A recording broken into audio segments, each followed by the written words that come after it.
by letting go of one's family, a householder's life, and one's kirta in this world, that one can become spiritual, then why are all the yogis or the Siddhs in the jungle who have let go of everything, why are they still fighting amongst each other?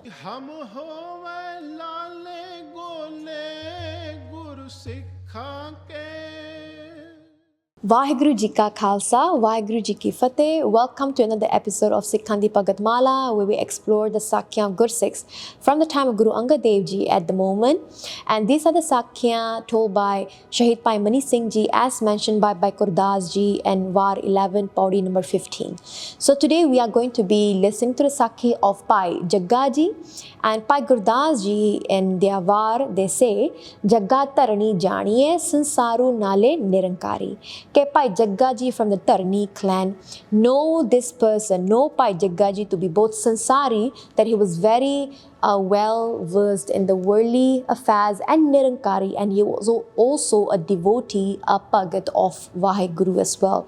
So how is it possible that he was also a Sansari, a worldly person, but also a Bhagat? So let's hear the Sakhi. Now, Bhai Jagga Tarani Ji came to Guru Angad Dev Ji Maharaj, and they do this binti, and they say, Hey Sache Pacha, he said, if you command me, if you tell me this update and you command me, give me this hukam, I'm willing to let go of my family, my children, my household, my business, my everything, and I'll sit down with you and I'll do bhakti, I'll become a yogi. And Guru Angad Dev Ji was like, why have you come with such thought? And Bhai Jagga Ji says, I met a yogi, and I wanted the yogi to give me an upadesh teaching, or make me his disciple. And the yogi said that the greatest bandhan, the biggest bondage for one person is their household, their family, their business, their children, their spouse, and so on. And because of this householder's life, they are in bondage, and it's very difficult for a person to do bhakti. So the yogi then told me that if I want to be his disciple and have gyan, I have to let go of my family and everything. Only then he will allow me to be his disciple and give me spiritual teachings.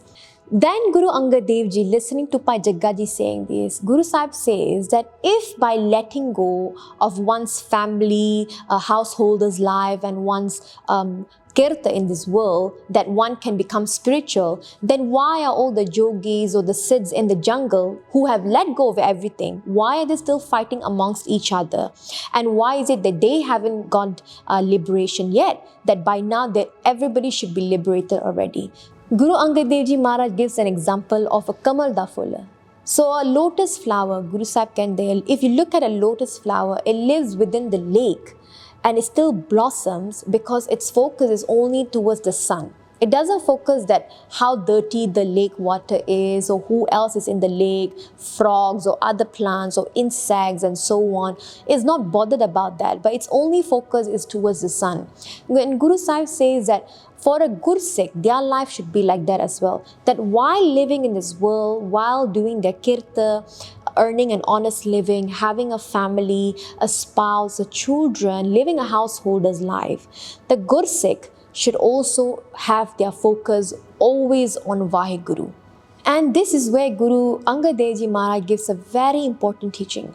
Guru Sahib says that if you forsake everything and you do your bhakti, which means that you do not earn your own living, and you ask food or anything from the world, but you do your bhakti. When you do your bhakti and you get food and other things from the world, you are giving half of your bhakti away to those people who do charity towards you. So if we look at, for example, it's a very good example now in our Sikh Dharam as well. Back in the days, all the Sikh were very well versed in Gurmukhi. In every house, there used to be Guru Granth Sahib Ji Sanchiyan, Pothiyan, Gutke Sahib, and everybody could read their own Baniya, do their own Sahaj Path, do their own Nitnem. And Guru Sahib Kendane here, Guru Angad Dev Ji says that if you leave everything and you do bhakti and yet you take things from people, you are giving your bhakti away to them.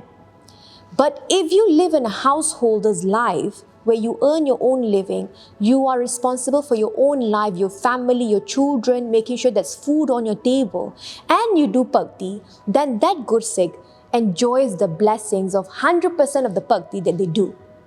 So similarly, now what's happening is that now whenever the time has come, we are so indulged in working and just, working our whole life just to survive. Now there's a very big difference between surviving and actually living. Right? And Guru Sahib now is telling us this example that in this world now we are so busy just working and making sure that we have enough, that that we can sustain our life or collect enough money and wealth, possession, cars, houses for our future generation, that we have forgotten very simple skills, things that we should do as a Sikh, such as learning Gurmukhi, learning to do our own part, our own Saj part, at the same time while working and living in this world. And because of that, whenever we want to do Sahaj part or Khanda part, we of course tell the Gyani Ji in the Gurdwara to do it, and that's not wrong, right?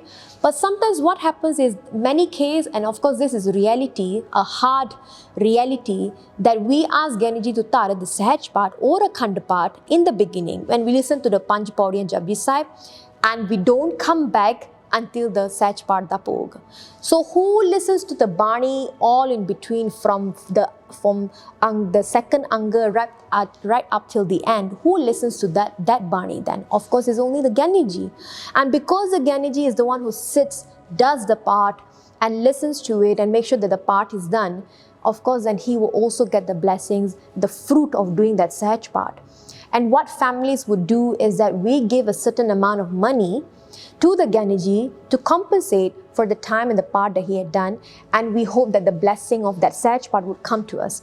Technically, in a way, it does work, but Guru Sahib is saying here that it's not you're going to get all the blessings for it. You have asked the Gyani Ji to do the part, but who actually have listened to that part is the Gyani Ji, the Singh Sahib who has done it. So the phala that you are giving your money is the phala of doing a Sahaj part, but what about the phala of listening to the Bani? So if we do want to get someone to do Sahaj part for us, or an Akhand part or anything, the idea is that that person or the family member should sit down and listen to the Sahaj part from the beginning till the end. If it's a Sahaj part going on and you're working during the day, set a time with your Gyani Ji. Okay, I'm going to come after work, maybe 6 to 7 or whatever time, and I'm going to listen to the Sahaj part that you do. And that's how you can get the full blessings, the full laha of the part that you're doing or asking someone to do. So Guru Angad Dev Ji is giving the same example, that you leave everything and do bhakti and yet you take charity from other people, you're only going to get half the blessings. But if you do everything yourself while working in this world, you are going to get full blessings of what you do. While working, yet you can do bhakti. That's the age of Kaljug that Guru Sahib says, ki किन एक भी पल तुसी भक्ति करो ओदा फल बहुत वड्डा सानू मिलेगा. So Guru Angad Dev Ji gave this उपदेश to Bhai Jagga Ji कि तुसी कुछ छाड़ना नहीं, do not let go of anything, live your householder's life, support your family, your children, do your job, but at the same time you do your bhakti as well. Gurbani says, हाथ पाँव कर काम सब चीत निरंजन नाल, नामा कहे त्रिलोचना मुक्ते राम समाल. Bhagat Namdev Ji, Bhagat Trilochen Ji, they're having this conversation. They say, Mukte Ram Samal. All you have to do is make sure that there's Ram, there's WhyGuru at the tip of your tongue and you're reciting it every moment. Haath paav kar kaam sab, that your hands, your legs are doing all your work. You're working, you're taking care of your family, your children, you're doing everything. But Chita Niranjana. But your mind has to be focused on WhyGuru. And that's the way of bhakti Guru Sahib is teaching us in this age of Kaljug. So itne ka bentiyan parwan karniyan, bhulan chukan di khima. WhyGuru Ji ka Khalsa, WhyGuru Ji ki Fateh.